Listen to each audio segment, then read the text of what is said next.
अब नील तुम्हारा बॉस है, इसलिए नील सर कहने की आदत डाल लो। नील का सोचना है कि तुम्हें अभी बहुत कुछ सीखने की जरूरत है। ये बात सुनते ही अवनी की आंखें गुस्से में लाल हो गई। कहाँ है नील? मुझे उससे फेस टू फेस बात करनी है। शनाया फिर मुस्कुराकर बोली, नील अभी अवतार ग्रुप के चेयरमैन के आने का वेट कर रहा है। फाइनल कॉन्ट्रैक्ट जो साइन होने वाला है, तुम जाओ यहां से। इससे पहले कि शनाया आगे कुछ कह पाती, अवनी गुस्से में कॉन्फ्रेंस रूम के अंदर चली गई। कॉन्फ्रेंस रूम में केवल 2-3 लोग ही मौजूद थे जो टेबल साफ कर रहे थे। अभिनव गुप्ता के इंतजार में नील प्रोजेक्टर के सामने बैठा था। नील को सामने देखते ही अवनी का चेहरा गुस्से में भड़क गया। नील, तुमने मेरी ड्यूटीज चेंज करवाई है और मेरे कैबिन से मेरा सामान बाहर निकलवा दिया। हाँ, अब मैं तुम्हारा बॉस हूँ, मैं जो चाहूंगा वही होगा। मैं अपना कैबिन छोड़कर कहीं नहीं जाने वाली। मैं तुमसे पहले से इस कंपनी में काम कर रही हूँ। मैं तुम्हारे अंडर हरगिज काम नहीं करने वाली। बात करते करते सडनली अवनी की नजर टेबल के कोने में रखे डिजाइन पर चली गई। उस डिजाइन को देखते ही अवनी के कदम वहीं थम गए, लेकिन इससे पहले कि वो आगे टेबल की ओर बढ़ती, नील उसके सामने आकर खड़ा हो गया। निकलो यहां से। सामने से हटो। ये कहते हुए अवनी ने गुस्से में नील को धक्का दे दिया। नील अगले ही पल टेबल के दूसरे कोने में जा गिरा। उसके सामने से हटते ही अवनी को टेबल पर रखा डिजाइन दिखाई दिया, जिसे देखकर उसके पैरों तले जमीन खिसक गई। अवनी के सामने उसी का बनाया हुआ डिजाइन रखा था, जिस पर अवतार की स्टैंप लगी थी, लेकिन उसके खुद के साइन की जगह पर नील का नाम लिखा था। ये देखकर अवनी अपने आंसू नहीं रोक पाई। अवनी अगले ही पल डिजाइन लेकर वहां से जाने लगी, लेकिन उसी वक्त नील ने उठकर डोर बंद कर दिया। हट जाओ सामने से। मैं सोच भी नहीं सकती थी कि तुम इतनी गिरी हुई हरकतें करोगे। तुमने मेरी डिजाइन कॉपी कर ली। तुम्हारी हिम्मत कैसे हुई? मैं अभी दादी सास से जाकर।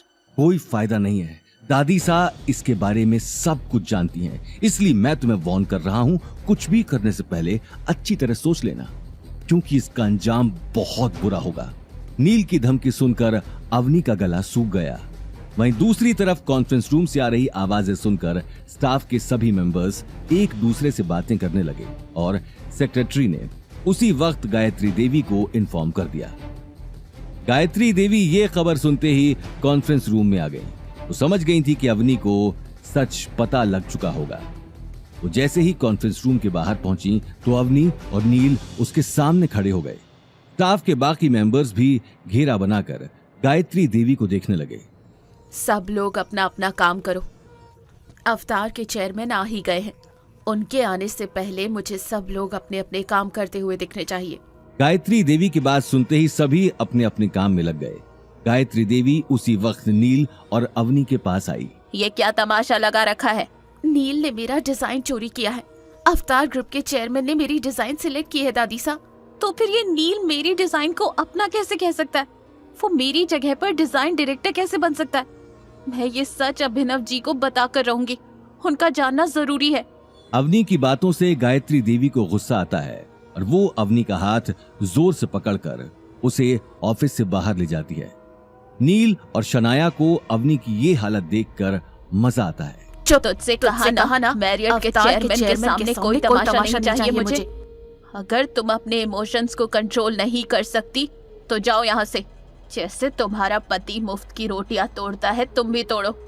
डिजाइन के बदले तुम्हें बिना काम किए सैलरी और बोनस दे दूंगी, पर मेरे कंपनी का फेस तुम नहीं हो सकती। जाओ यहाँ से। ये कहते हुए गायत्री देवी जोर से अवनी को धक्का देती है और अवनी अपना बैलेंस लूज करके जमीन पर गिरने वाली होती है। ऑफिस के अंदर से सब लोग तमाशा देख रहे थे। नील और शनाया ऐसे मुस्कुरा रहे थे जैसे उन्हें लॉटरी लगी हो। और इससे पहले कि अवनी पूरे ऑफिस के सामने अपने मुंह के बल गिरे, गौतम उसे पकड़ लेता है और गुस्से से गायत्री देवी को देखने लगता है। अब क्या करेगा गौतम? क्या सबको पता चल जाएगा कि गौतम ही है अवतार ग्रुप का मालिक? क्या होंगे इन सारे सवालों के जवाब?